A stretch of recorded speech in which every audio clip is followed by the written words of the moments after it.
que é a escala de esforço no treinamento resistido. Ela é chamada de escala de Omni. Não sei se vocês já ouviram falar, mas a escala de Omni, O-M-N-I, é essa escala aqui, ó. Ela é uma escala de 0 a 10.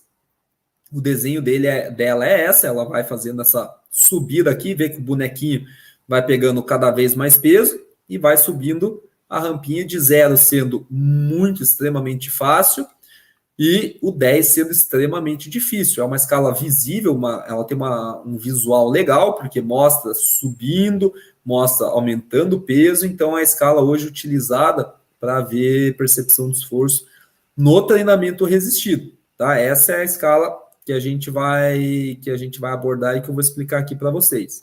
E aí, olha que legal, esse estudo que eu estou mostrando para vocês, o que ele fez? Ele falou assim, tá, mas então será que essa escala de esforço, ela é compatível com o resultado de uma repetição máxima, para a gente poder equivaler as coisas e poder comparar as coisas? E aí ele viu, e olha que legal, o que ele mostra? Ele mostra que sim, veja aqui, ó, na linha, aqui na linha está a porcentagem de uma repetição máxima, então de 0 a 100, e aqui na coluna do meio, principalmente, que é a escala de Omni, ela tem de 0 a 10. E olha que legal que ele viu. Ele viu que, por exemplo, quando a escala de esforço, a pessoa responde ali em 6, é compatível com uma intensidade de 60%. Ou seja, a cada um da escala de Omni é correspondente a 10% da porcentagem de um RM. Então, fica fácil de você trabalhar. Fica fácil, porque o que está escrito naquele posicionamento? Vamos dizer que a gente vai seguir ele.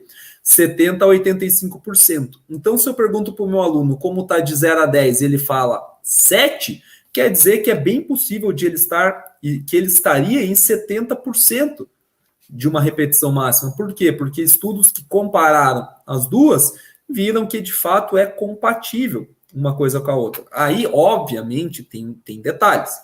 O teste de um RM ele é objetivo. Você vê o peso, por exemplo, ele levantou 100 quilos numa repetição máxima, o 70% vai ser 70 quilos e fim. É aquele peso. A escala vai pela percepção subjetiva e não objetiva. Mas eu já vou mostrar para vocês o porquê que eu acho que a subjetividade, nesses casos, ela é muito mais interessante, tá? Já vou mostrar aqui para vocês.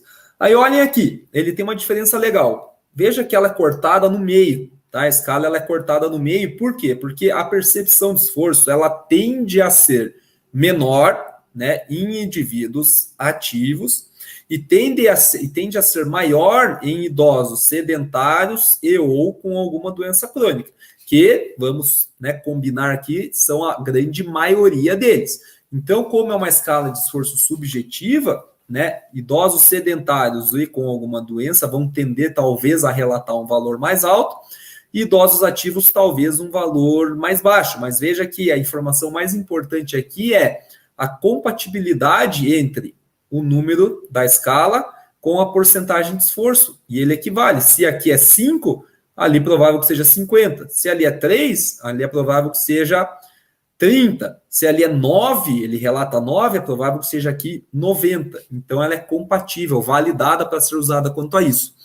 E aí você pode perguntar assim para mim, Bruno, mas ó, eu olhei aqui na direita da escala e tem a escala de Borg de 0 a 10, que é a mesma coisa, né? Exatamente a mesma coisa. Ela também vai de 0 a 10. Por que você está falando só dessa escala de Omni e você não está falando da escala de Borg? Qual que é a diferença de usar as duas? Teoricamente, nenhuma. Praticamente, bastante. Por quê? Olha isso aqui. Essa é a escala de Omni, só que é a escala que eu fiz.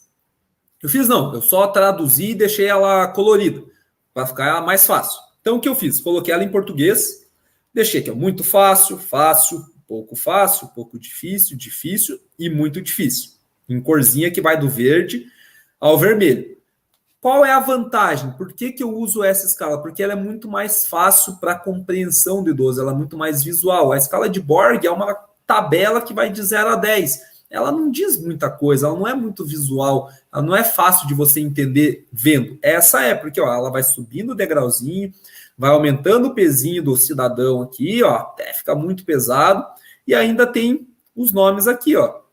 Muito fácil. Então, o que eu faço? Eu ensino os meus alunos a compreenderem e lerem, interpretarem essa tabela que eu fiz aqui em português. Então, qual é a diferença na prática que eu vejo de usar essa do que a Borg?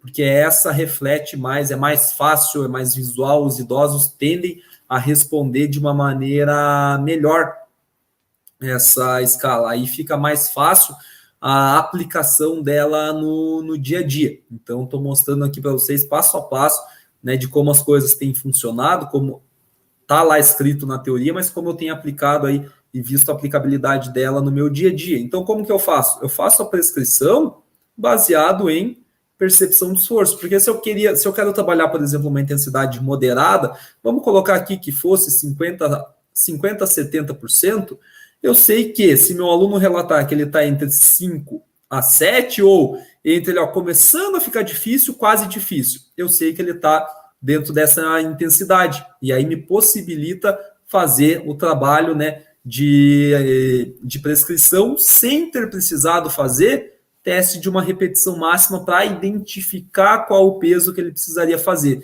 Isso me economiza tempo, me economiza dinheiro, me economiza espaço no meu carro, espaço na minha mochila, minhas costas e meu joelho já não são muito bons, então se eu sair carregando muito peso por aí eu vou estourar.